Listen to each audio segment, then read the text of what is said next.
So today, the United States launched a trade war against Canada. Prime Minister Justin Trudeau addressed the U.S. tariffs in a press conference on Tuesday. Canadians are reasonable, and we are polite, but we will not back down from a fight. Not when our country and the well-being of everyone in it is at stake. The tariffs went into effect on Tuesday, March 4th. All Canadian goods entering the U.S. are tariffed at 25%, except for Canadian energy and minerals at 10%. In response, Canada hit back with retaliatory tariffs. We're going to fight, and we're going to win. If the trade war continues, inflation will start to rise, jobs will be lost, and economists project a likely recession.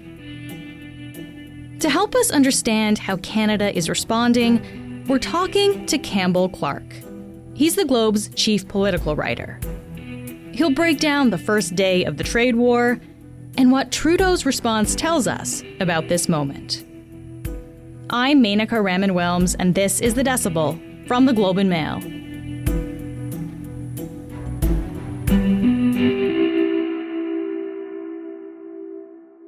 Campbell, thank you so much for being here. Thank you for having me. So, Campbell, we're speaking late Tuesday afternoon. The U.S. tariffs came into effect at 12:01 Tuesday morning, and Canada's countermeasures came into effect at the same time. So what exactly are we doing to respond? So it's tariffs on American goods, but in a sort of staggered order. It's going to be $155 billion worth of goods that'll be hit by tariffs, the same 25% as the Americans hit on us. But it starts at $30 billion now, but the other $125 billion is going to wait for 3 weeks of consultations, essentially asking Canadian companies if they can live without these things or find them elsewhere. And the first group is things like orange juice and wine, spirits, Kentucky bourbon, motorcycles, pulp and paper, things, generally speaking, that the Canadian government feels will cause some economic harm in the United States. They'll miss the market, and things that we won't necessarily miss here in Canada. We won't be able to live without, or we'll be able to buy elsewhere. Okay, so the idea with this Canadian response is then to try to hit the Americans in places where it might hurt, to try to not impact Canadians as much as possible, then it sounds like.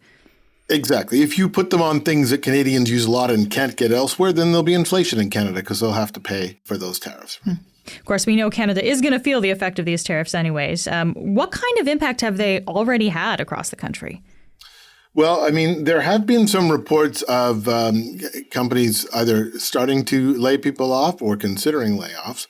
But, I mean, the biggest impact they have had already is that companies have declined to order or reorder for, American companies have been pausing or holding back orders from Canadian companies because they worried that when the orders came, they'd cost an extra 25%. It's already going to be slowing down trade pretty quickly. And we are also talking about how this is going to affect Americans on the other side of the border. Do we know if there's been any impact on that side of things? I don't think we know about too much in the way of trade impacts already, but, the stock markets were the first thing that we saw go yesterday, right? They lost a couple of percentage points yesterday and a couple of percentage points today. So, there has already been an impact on people's retirement savings because the stock markets were surprised that this was going ahead. Okay, so we've definitely seen an economic impact on that scale, at least already. Let's talk about the response a little bit more in Canada, Campbell. We've heard comments from premiers across the country on Tuesday, generally supporting the federal response. I want to specifically ask you about the response from Ontario Premier Doug Ford. He's, of course, the premier of the largest province. He's also a very vocal spokesperson because he's chair of this premier's group called the Council of the Federation. So what did Ford say on Tuesday about how Ontario specifically is going to respond? Yeah, so Doug Ford just won an election on the topic of standing up to Donald Trump. Aside from doing the things that we thought he was going to do before, like pulling American liquor off the shelves. We're the largest purchaser of bourbon in the world. For Kentucky bourbon manufacturers, they're done, they're gone. And canceling contracts with Elon Musk's Starlink, he's saying that he is going to hit 3 U.S. states with 25% surcharges on energy, electricity. We want to do the first part, a 25% surcharge.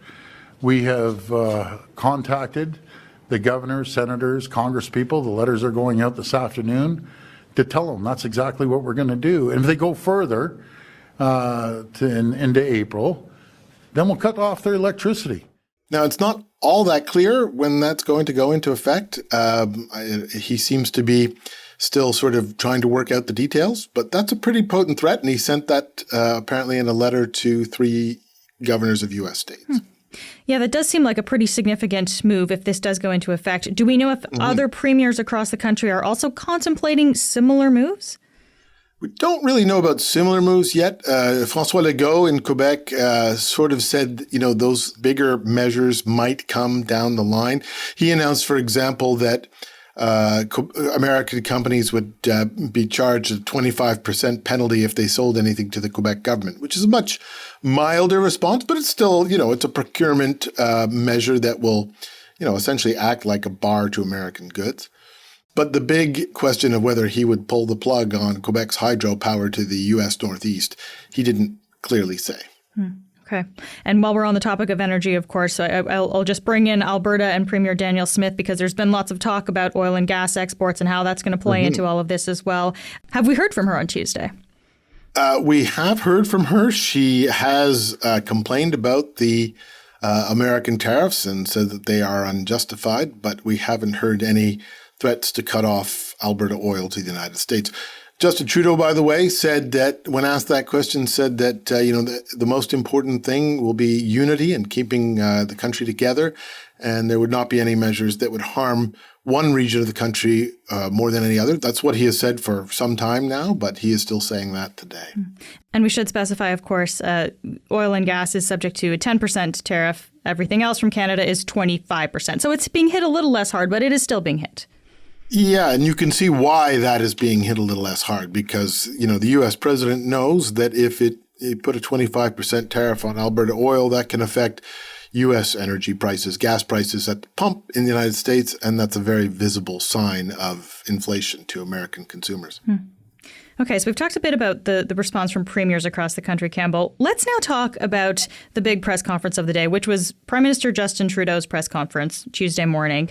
How would you describe the tone of his response? Well, I'd say that he was, much more critical of the U.S. president, much less bound by the idea that he has to negotiate and prevent this from happening, and felt freer to be fairly critical. He referred to the president's justification for these tariffs, the idea that fentanyl is being smuggled across the Canadian border. Trudeau referred to that as completely bogus. He said essentially that he believes the president never really intended to negotiate, that this was never going to be stopped, and that the president wants to drive the Canadian economy to its knees so that he can annex Canada. So that was some pretty blunt statements of a kind we haven't heard from Justin Trudeau before. Now, of course, the tariffs are there now, and he's only prime minister for a few more weeks, but he was definitely speaking a lot more freely than he has done ever before. We'll be right back.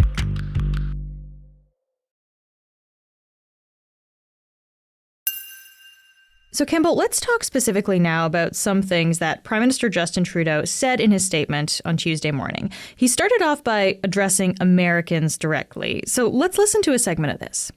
I want to speak first directly to the American people. We don't want this. We want to work with you as a friend and ally. And we don't want to see you hurt either. But your government has chosen to do this to you. So, Campbell, what was Trudeau trying to accomplish here? Why frame it in this way? Well, I think it's important to remember that the thing that would or could get these tariffs to be stopped is not just Donald Trump's druthers, it's American public opinion. And Justin Trudeau's appealing to American public opinion there to say, your government started this trade war, your government is increasing prices in the United States. He actually went a lot farther than that in this press conference, and in a way that we haven't seen him do in criticizing Donald Trump. For example, he referred to the United States and the Trump administration siding with Russia over Ukraine and said, essentially, your government is picking Canada as an enemy rather than Russia. There's an attempt there to tell Americans, do you really agree with the enemies that your president is choosing? And did you sign up for war with Canada and friendliness with Russians? And I think, he's essentially trying to convince Americans that something is happening here that they haven't been paying attention to, but it's not something they will agree with. Interesting. Yeah. You already mentioned that Trudeau touched on the fentanyl issue at the border, which we've heard a lot about as kind of the reasoning for these tariffs. Let's listen to a section of Trudeau's speech here where he actually addresses this, and we'll talk about it. Now, the legal pretext your government is using to bring in these tariffs is that Canada is apparently unwilling to help in the fight against illegal fentanyl. Well, that is totally false. Let's look at the facts.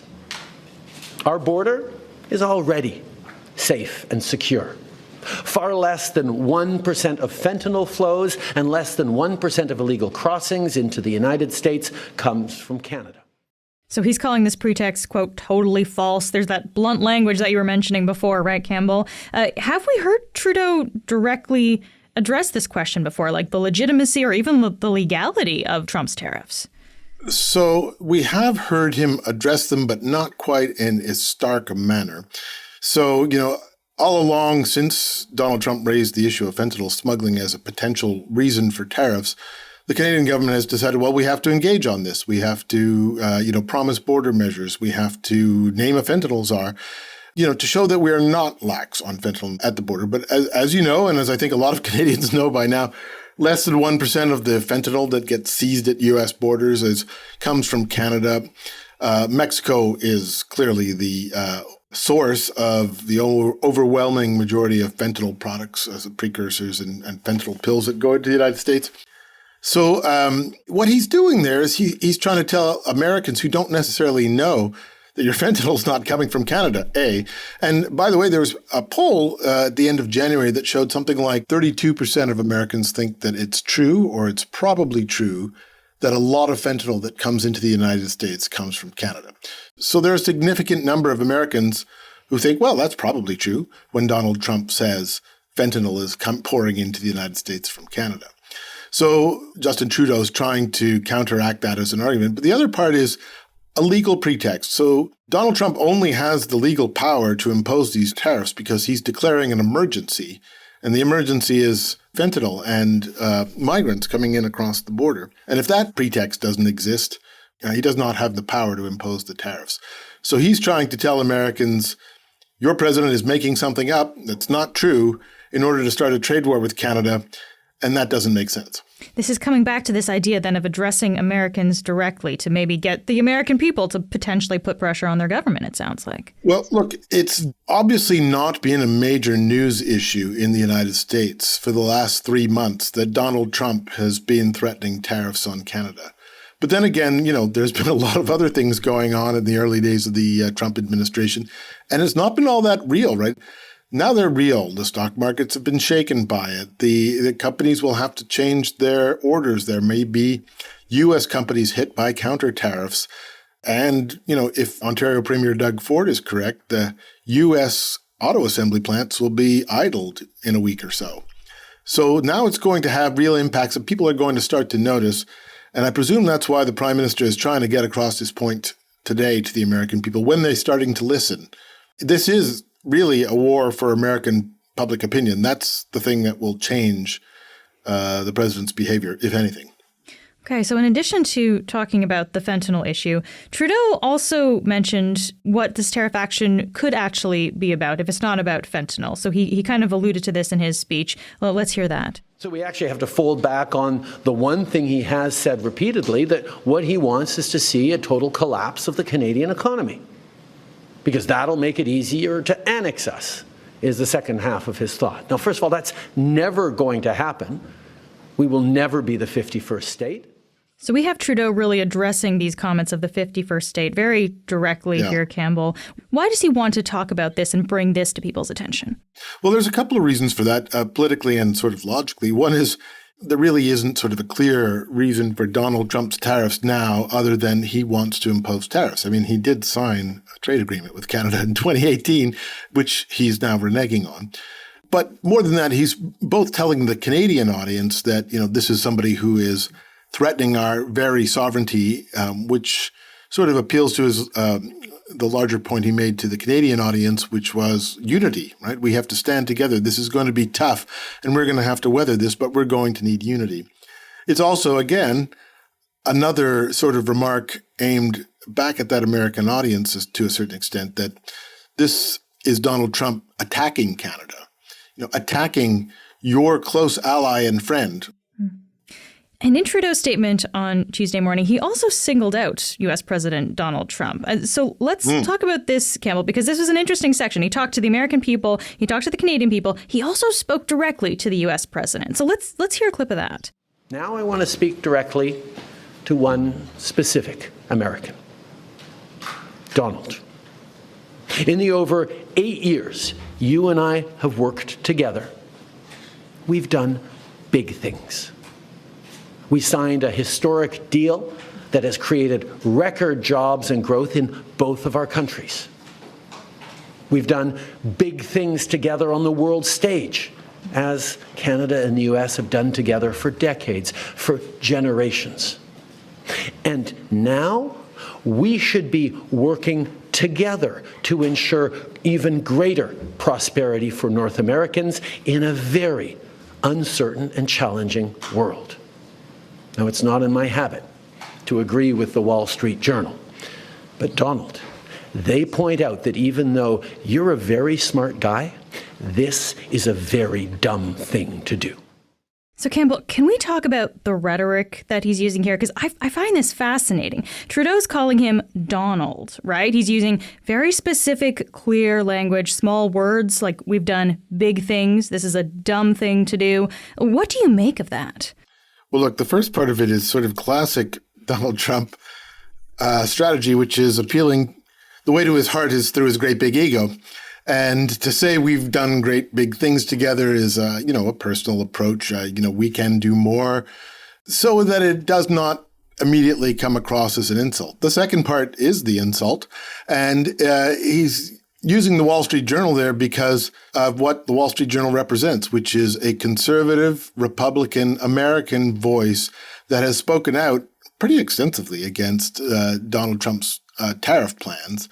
And, if there's one part of the Republican alliance in the United States that does not love these tariffs, it is the markets. It's the business leaders in the United States, who, by the way, we can tell from the way the markets have reacted, they did not really expect these tariffs to come in. They did not price it in. And I'd say they still don't really believe that it's reality and is going to stay.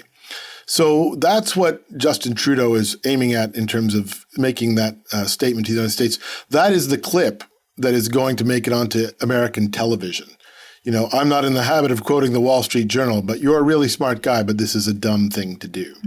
So that is a pretty direct way of saying even your conservative friends think this is stupid. Stop it. Let me ask you about a couple more things from this speech here, Campbell. One thing we've touched on a little bit is how Trudeau talked about the violation of treaties, specifically the free trade agreement that Canada has with the U.S. and with Mexico, something Trump himself has negotiated. Let's hear what Trudeau said on this. We will also be challenging these illegal actions by filing dispute resolution claims at the World Trade Organization and through the USMCA. So, Campbell, we did have a deal here. What legal recourse do we have in this situation? Slim to none, really. First of all, the WTO, the World Trade Organization, its appeal body is basically frozen because years ago the United States stopped naming appellate judges, and that continued under the Biden administration. Anyway, the WTO is blocked. The USMCA dispute sort of allows for some kind of compensatory measures, but really this is just a complete breakdown of the USMCA. The trade deal, the United States is reneging on it. The USMCA does allow each party to impose emergency measures. It just does not foresee that one of the parties would use a flimsy pretext, claim it's an emergency, and then essentially renege on the whole agreement. There is no point to the USMCA if there are 25% tariffs. So in a way, the Canadian government has been pretty late to arguing the idea that, hey, you signed this thing, you should not be breaking the treaty, because it's semi-pointless in the sense that, if the U.S. doesn't want to observe the treaty, there's not much we can do. But you think in this context where the tariffs have been imposed, it's another point, another part of saying to the Americans, hey, you signed this, your own president, Donald Trump, signed this, and now he's breaking his word. Are you a country of Welshers, in a sense? In his speech as well, Trudeau mentioned financial relief measures to help Canadians who are affected by these tariffs, Campbell, people who may lose their jobs or have their businesses impacted. But I guess I wonder how this is going to happen, because Parliament is prorogued right now. It can't approve new spending. What would need to happen in order to pass this kind of financial relief? Well, it depends what kind of financial relief, but there are a number of regulatory measures that can be done without legislation. So, for example, there can be some expansions to employment insurance, things like work sharing for employees, things that are already allowed under the employment insurance legislation that only require regulation to adjust. And, there can also be spending measures that are approved out of, existing funds and during an election campaign from royal warrants rather than from parliamentary votes. So those things can all be done. If there's a grand scheme for a major compensation package for ordinary people, for example, something like the CERB, that will probably require legislation. We don't seem to be at that point yet, but, we heard Doug Ford, the Ontario Premier, talking today about how there would need to be compensation packages that were something like the pandemic. Okay. And so after Trudeau made these comments on Tuesday morning, did Trump respond to any of them? Well, he did respond in a social media post that was sort of an insulting jibe back. It said, please explain to Governor Trudeau of Canada that when he puts on a retaliatory tariff on the U.S., our reciprocal tariff will immediately increase by a like amount. In other words, if you tariff us more, we will tariff you double. There's no end to that kind of spiral in theory, I suppose. It's not really clear where that's going at all. Certainly there's going to be a battle for American public opinion going on now. And his Commerce Secretary, Howard Lutnick, was doing interviews because people were raising concerns about, the sort of effects that retaliatory tariffs could have, or even, American tariffs could have on the economy. And he said, though, we're not very concerned about the short term. We're really thinking about the long term and how this could bring trillions of dollars of investment into the U.S. economy and create jobs. So that's part of the sort of sell job that the Trump administration is going to do to try to keep American public opinion in favor of this kind of thing. Howard Lutnick even mused that there could be some kind of resolution, tomorrow. But the Canadian Foreign Minister, Mélanie Joly, when she was asked about that, she said, well, the only person who does a deal is the president. She said, at the end of the day, none of them know what the president wants. So we're talking about doing a deal with one person now, and it's pretty unpredictable. Yeah. And we are expecting to hear Trump speak to Congress on Tuesday night as well. So there could be a potential by the time people are hearing this episode that he's actually maybe made some more comments in response to this. We'll have to wait and see. You can bet on it. So, Campbell, we've talked about a lot of things here, and things are happening very quickly these last few days. What are you watching for next, though? What could unfold as this week goes on?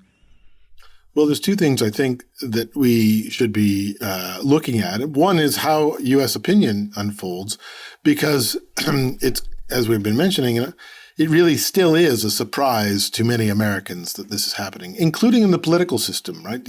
Even members of Congress and senators are saying, Republicans, I'm concerned about this. I didn't really expect this. So that is an evolving thing, especially in the sense that there are Republicans in states that will be affected by retaliatory measures. And I guess the other thing is how this affects the Canadian political situation and whether the country is sort of on side for compensation packages, bailouts, the kinds of things if maybe not as extensively as you saw during the pandemic, whether everybody agrees we've got to do these things for this particular threat as well. I think that is going to become a major Canadian domestic issue that will drive a lot of politics for the next little while. And of course, we have the Liberal leadership race finishing off this weekend, too. So we're actually going to have a new Liberal leader, a new prime minister eventually in just a few days. Liberal leader by 6 days from now, prime minister probably about a week later, and maybe calling an election campaign about a week after that. So things are going to move very fast in the middle of a kind of economic crisis we haven't seen for a long time. And it's a pretty chaotic global environment, too. So a lot of things happening all at once. Well, Campbell, thank you so much for taking the time to be here. Thank you very much for having me.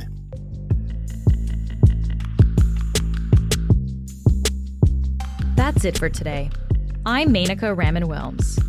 This episode was produced by Tiff Lamb. Our producers are Madeline White, Michal Stein, and Ali Graham. David Crosby edits the show. Adrian Chung is our senior producer, and Matt Frainer is our managing editor. You can subscribe to the Globe and Mail at globeandmail.com/subscribe. Thanks so much for listening.